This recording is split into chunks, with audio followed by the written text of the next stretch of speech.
Good morning all of you. मैं सुनील कुमार सारस online class में आप सभी का स्वागत करता हूं। आई होप अच्छे होंगे। मित्रों, अगले टॉपिक में आप लोगों ने पढ़ा था भौतिकी शिक्षण में प्रमुख भौतिक संसाधन, important physical resources in physics teaching. और आज एक नया टॉपिक लेकर के आए हैं जिसका नाम है विज्ञान क्लब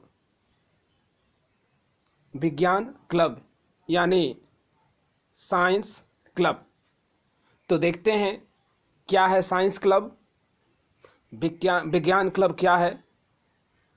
इससे पहले मित्रों, यदि अभी तक आप चैनल को सब्सक्राइब नहीं किए हैं तो सब्सक्राइब कर लें तथा बेल आइकन दबा दें, जिससे नोटिफिकेशन आपको प्राप्त होता रहे और कमेंट करते रहें। मित्रों, जैसा कि आप जानते हैं, अब आप लोगों के एग्ज़ाम का नया डेट आ चुका है 10 जुलाई। तो 10 जुलाई से आपका एग्ज़ाम भी शुरू होने वाला है, तो इसलिए एकदम तैयार रहिए अपने एग्ज़ाम के लिए। आइए चलते हैं टॉपिक पे। मित्रों, बीएड सेकेंड सेमेस्टर के अंतर्गत आज का टॉपिक है विज्ञान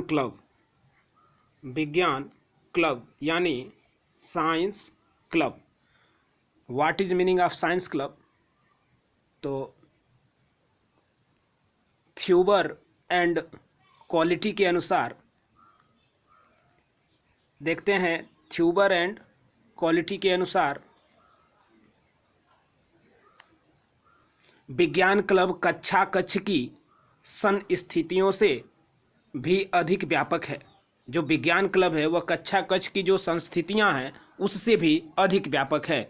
यह ऐसा स्थल है जिसमें अधिगम को शिक्षार्थी की अभिरुचियों और क्षमताओं के अनुरूप ढाला जाता है। यहाँ पर वैयक्तिक पहल और स्वतंत्र अध्ययन के अवसर उपलब्ध होते हैं। ये डिफिनीशन आपने देखा थ्यूबर एंड क्वालिटी के अनुसार।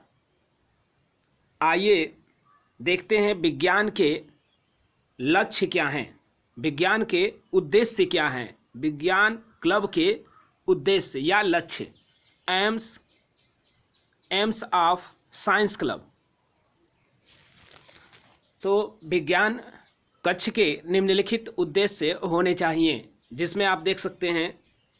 फर्स्ट, विज्ञान पुस्तकालय का संचालन करना।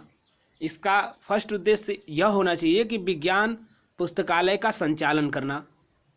अगला उद्देश्य है, लक्ष्य है, इच्छुक विद्यार्थियों के लिए शैक्षिक भ्रमण आयोजित करना।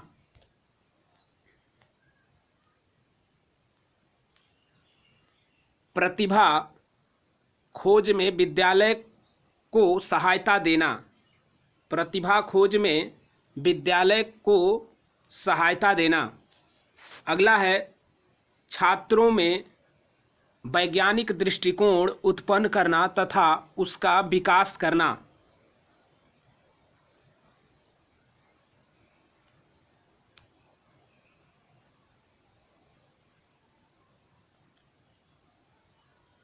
अगला है, छात्रों को वैज्ञानिक विधि का प्रशिक्षण देना।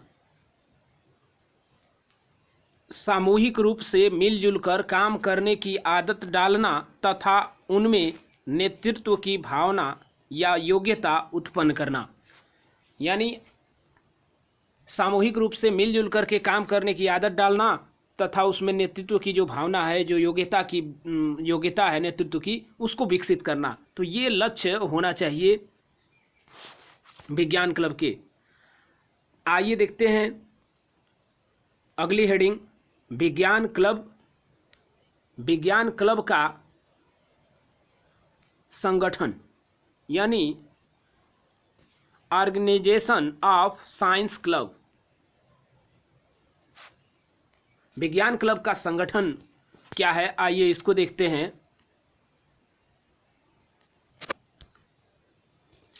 विज्ञान क्लब का संगठन, विज्ञान क्लब का संगठन में देखिएगा, विज्ञान क्लब की जो स्थापना में भौतिकी शिक्षक का प्रयोग उत्तरदायित्व है या विशेष उत्तरदायित्व है। भौतिकी सभी विज्ञान विषयों में प्रधान है। इसके संचालन के लिए विज्ञान अथवा भौतिकी की प्रयोगशाला में इसका कार्यकाल या कार्यालय स्थापित किया जाता है। भौतिकी शिक्षक को इसके प्रयोजन का उत्तरदायित्व स्वीकार करना चाहिए। प्रायोजन, भौतिकी शिक्षक को इसके विकास के लिए सर्वप्रथम सदस्यता अभियान चलाना चाहिए। इसकी सदस्यता के लिए शर्तें कठोर न हो, सदस्यता शुल्क भी नियत होना चाहिए। और जो प्रधानाचार्य हैं, प्रिंसिपल हैं, उनको संरक्षक के रूप में रखना चाहिए।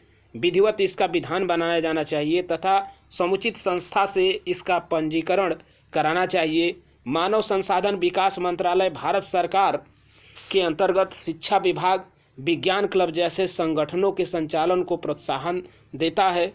राष्ट्रीय शैक्षिक अनुसंधान एवं प्रशिक्षण परिषद के तत्वाधान में विद्यालय स्तर पर विज्ञान क्लबों के संचालन को आवश्यक अनुदान और सहयोग उपलब्ध होते हैं।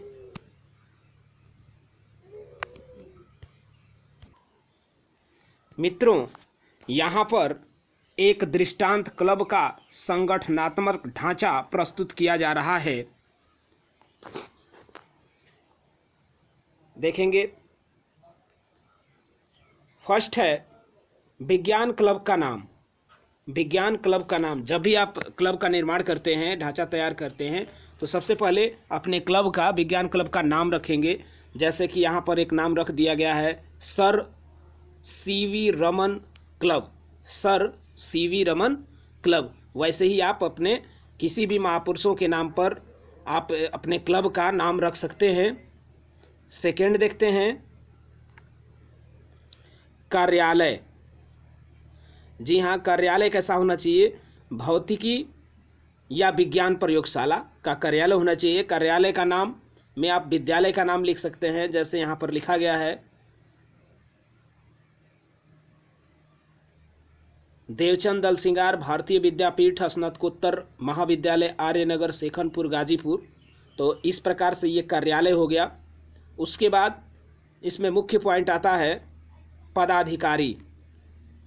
पदाधिकारी या पद के अधिकारी कौन कौन हैं इसमें, तो ये पॉइंट आता है पदाधिकारी। तो पदाधिकारी में सबसे पहला पद आता है संरक्षक। संरक्षक का तो देखते हैं, विज्ञान क्लब का संरक्षक अपने ही विद्यालय का प्रधानाचार्य होना चाहिए। जो संरक्षक होते हैं वो अपने विद्यालय के प्रधानाचार्य को संरक्षक का पद देना चाहिए, उनको संरक्षक बनाना चाहिए। उसके बाद परामर्शदाता, क्लब में परामर्शदाता होने चाहिए। और वह कौन होंगे ये देखिएगा, वह भौतिकी विषय का वरिष्ठ शिक्षक या किसी विज्ञान विषय का वरिष्ठ शिक्षक हो सकते हैं परामर्शदाता। इसके बाद इसमें अगला पॉइंट आता है अध्यक्ष। तो अध्यक्ष छात्र होते हैं। अध्यक्ष, किसी योग्य छात्र को अध्यक्ष बना दिया जाता है। उसके बाद उपाध्यक्ष, उसी कॉलेज के ही छात्र रहते हैं, वो छात्र उपाध्यक्ष बनते हैं। सचिव, सचिव छात्र ही बनते हैं। सहसचिव, सहसचिव भी छात्र बनते हैं। सहसचिव के बाद कोषाध्यक्ष, कोषाध्यक्ष का चुनाव होता है। कोषाध्यक्ष भी एक कुशल छात्र बनाया जाता है। और इसके बाद सदस्य, तो इसमें सदस्यों की जो संख्या है वो 5 से 7 के बीच होता है, या 5 या 7 हो सकता है। अब इसमें आप ये जान लीजिए कि जो क्लब के पदाधिकारी हैं उनके कार्य क्षेत्र क्या हैं। तो क्लब के पदाधिकारियों के कार्य क्षेत्र, क्लब के पदाधिकारियों के कार्य क्षेत्र, क्लब के पदाधिकारियों के जो कार्य क्षेत्र हैं इसको देख लीजिए, इसके कार्य क्षेत्र। इसमें सबसे फर्स्ट पॉइंट आता है आपका संरक्षक। संरक्षक, जैसा कि आपने देखा कि विद्यालय के प्रधानाचार्य को ही बनाया जाता है, तो इनका कार्य क्षेत्र क्या है, इनकी क्या ड्यूटी है, ये क्या करेंगे, इसको देख लेते हैं। संरक्षक जो है अन्य संस्थाओं या व्यक्ति के साथ पत्र व्यवहार करना, आवश्यक सुविधाएं उपलब्ध कराना, वित्तीय व्यवस्था में सहयोग देना, यह सब संरक्षक का काम है। उसके बाद अगला नंबर आता है परामर्शदाता। परामर्शदाता के बारे में आपने पढ़ा कि जो विज्ञान या भौतिकी विषय के जो वरिष्ठ अध्यापक होते हैं, अगर कई अध्यापक हों तो वरिष्ठ अध्यापक जो होते हैं उनको परामर्शदाता के रूप में स्वीकार किया जाता है, और उनका यह अधिकार होता है कि क्लब की कार्यकारिणी को समय समय पर परामर्श दें, क्लब कार्य का निरीक्षण करें, क्लब को मार्गदर्शन एवं प्रोत्साहन देना। तो ये सब परामर्शदाता का कार्य है। अगला नंबर आता है अध्यक्ष। अध्यक्ष जो छात्र, कॉलेज का एक कुशल छात्र रहता है, तो अध्यक्ष का ये अधिकार है कि सभी कार्यक्रम तथा क्लब की कार्यकारिणी की बैठकों की अध्यक्षता करना। वह जितनी भी बैठक होती हैं कार्यकारिणी में, उनकी अध्यक्षता करता है। उसके बाद इसमें एक नंबर है उपाध्यक्ष। तो जो उपाध्यक्ष होता है, उपाध्यक्ष वह अध्यक्ष को सहयोग देता है और उसकी अनुपस्थिति में उसके दायित्व को निभाता है। इसके बाद अगला नंबर आता है सचिव। देख लेते हैं सचिव को। तो सचिव क्या करता है? सचिव प्रत्येक बैठक की कार्यवाही का वितरण लिखना, इसका काम है सचिव का। अभिलेखों का अनुरक्षण करना, पत्र व्यवहार करना, कार्यक्रमों का संचालन करना, बैठकें आहूत करना, वार्षिक प्रतिवेदन तैयार करना, तो यह सब सचिव के अधिकार है। सचिव ये काम करता है। और उसके बाद आता है अगला नंबर सह सचिव। क्या अगला नंबर आता है? अगला नंबर है सह सचिव। तो जो सह सचिव होता है उसका यह कार्य होता है क्या, ये देख लेते हैं। सह सचिव को सहयोग देना, यानी सचिव को सहयोग देना सह सचिव का कार्य है, और उसकी अनुपस्थिति में उसके उत्तरदायित्व को निभाना, यह कार्य है सह सचिव का। यानी सचिव के कार्य को निभाना ही, जब अनुपस्थित है सचिव तो उसके समय वह उनके कार्य को उत्तरदायित्व को निभाता है। और अगला है कोषाध्यक्ष, यानी कोष के अध्यक्ष। ये देखते हैं कोषाध्यक्ष का क्या कार्य है। सदस्यों से चंदा एकत्रित करना और आय व्यय का विवरण तैयार करना, बजट बनाना, यह सब कार्य कोषाध्यक्ष का होता है। इसके बाद अगला नंबर आता है सदस्य। इसमें जो सदस्य होते हैं 5 से 7 या अधिक भी हो सकते हैं, तो ये जो सदस्य होते हैं उन सदस्यों का क्या कार्य है, इसको देख लेते हैं।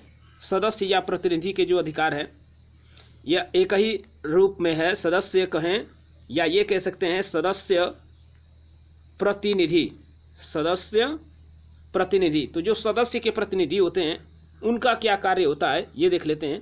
सदस्य के प्रतिनिधि, तो सदस्य के प्रतिनिधि का कार्य है पदाधिकारियों के साथ विचार विमर्श करके क्लब संबंधी नीतियां और संविधान तैयार करना, और अपनी कक्षा के सदस्य विद्यार्थियों का सहयोग लेना तथा सदस्यों की संख्या बढ़ाना, यानी यह सभी सदस्यों का कार्य है। तो इस तरह से क्लब के निर्माण करके और क्लब को चलाया जाता है। क्लब से आप जो भी विज्ञान संबंधित उद्देश्य हैं, लक्ष्य हैं, उसको प्राप्त कर सकते हैं, जो कि पहले आपको लक्ष्य बताया जा चुका है। मित्रों, एक बार फिर मैं कहना चाहता हूं कि आप लोगों का एग्ज़ाम का डेट आ चुका है, तो इसलिए अब इसकी तैयारी करें और लग जाएं। आज के क्लास में इतना ही। धन्यवाद।